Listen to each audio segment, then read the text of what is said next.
కాబట్టి నేను ఒక మంచి సందేశాన్ని ఒక సున్నితంగా మిమ్మల్ని హెచ్చరించడం కోసమే నేను ఇక్కడ వచ్చిన. మా యొక్క కుటుంబాలు 1,30,000 మంది పోలీస్ ఆఫీసర్స్ వాళ్ళ ఫ్యామిలీస్ ఒక్కసారి అడ్డం తిరిగితే ఏం జరుగుతుందో మీకు తెలియదు.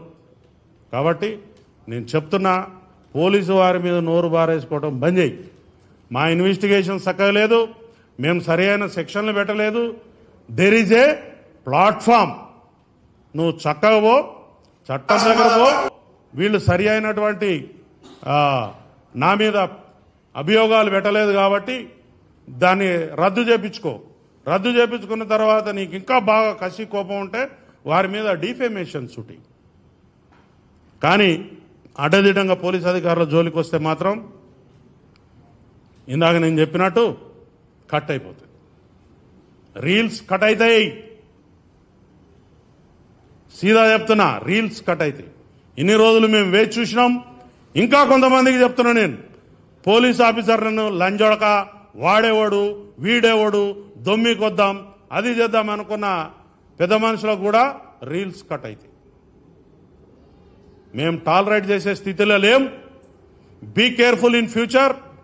చట్టం ఏదైతే పోలీస్ ఆఫీసరు చేస్తాడో ఆ చట్టంలో నీకు ఎటువంటి నొప్పి కలిగినా, నీకు చాలా ఏజెన్సీస్ ఉన్నాయి, వేదికలు ఉన్నాయి, మీరు ఆ ప్రదేశాలలో పోయి ఈ పోలీసు మీద యాక్షన్ తీసుకోండి అని చెప్పొచ్చు.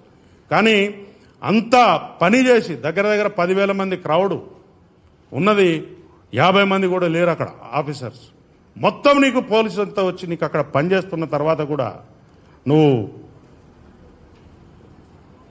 పోలీసుల్ని కించపరిచినట్టు మాట్లాడుతున్నావు అని అంటే నువ్వు ఏమనాలో? నీకు ధమాకు ఉండి మాట్లాడుతున్నావా, ధమాకు లేక మాట్లాడుతున్నావా, లేకపోతే సామాజిక స్పృహ ఉన్నదా, చట్టం చదువుకున్నావా?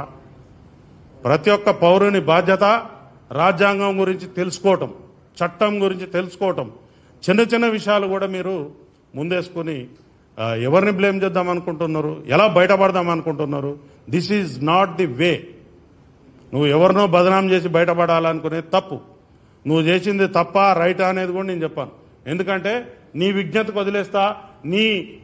నీ దగ్గర ఉన్న చట్టాన్ని నడిపించే న్యాయవాదులు మీ దగ్గర ఉన్నారు, వారు చెప్తారు నువ్వు.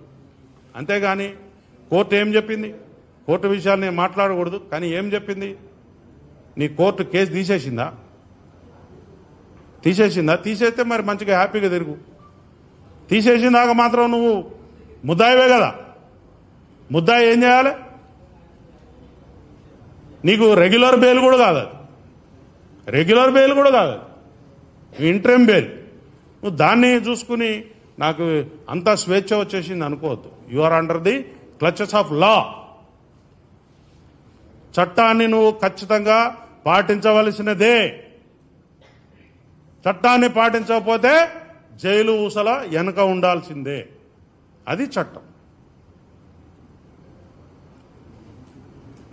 మీరేమన్నా మాకు చుట్టమా? మీరేమన్నా మాకు శత్రువా? మీరేమన్నా మాకు లేకపోతే పాలోడా పగోడా? ఏమున్నది మీతో మాకు? కాబట్టి మీ అనుభవం, మీకు 22 సంవత్సరాల అనుభవం ఉంది, 30 ఏళ్ళ అనుభవం ఉంది, మాకు అవసరం లేదు. కానీ మీరు చట్టాన్ని మాత్రం ఖచ్చితంగా గౌరవించాల్సిందే. మీది ఏం కేసు అండి? ఇట్లాంటి కేసులు ప్రతిరోజు 10ల సంఖ్యలో రిపోర్ట్ అవుతాయి. You are one of the accused. ఇట్లాంటి కేసులో నువ్వు ఒక నేరస్తునివి మాత్రమే. మరి చట్టం గురించి రకరకాల ఇలిస్ట్రేషన్స్ ఇస్తా ఉన్నారు మీరు. ఏదున్నా కూడా పేపర్ మీద ఏదైతే ఉన్నదో గదే. పేపర్ మీద లేని దాని గురించి మనం పట్టించుకోవాల్సిన అవసరం లేదు. నిన్న నువ్వు పదే పదే నాకు ఆ కుటుంబం మీద బాధ్యత ఉన్నది, ఇది ఉంది, అది ఉంది, పైసలు పెట్టి ఎంతమందిని కొంటావు? నువ్వు ఉన్నదే లీజు జాగలో ఉన్నావు. జూబ్లీ హిల్స్లో భూమి కొనాలంటే ఎంత అవుతుంది? ₹2 10,000 వస్తుందా? ఎవరో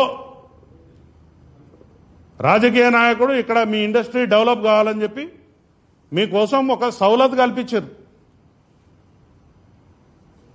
వాపును చూసి వాపును చూసి బలమని పొంగిపోదు. మీకు అంతా వాపే అది. ఎప్పుడు పోతుందో ఆ గాడుపు పోతుంది. పబ్లిక్ తీసి పడేస్తారు.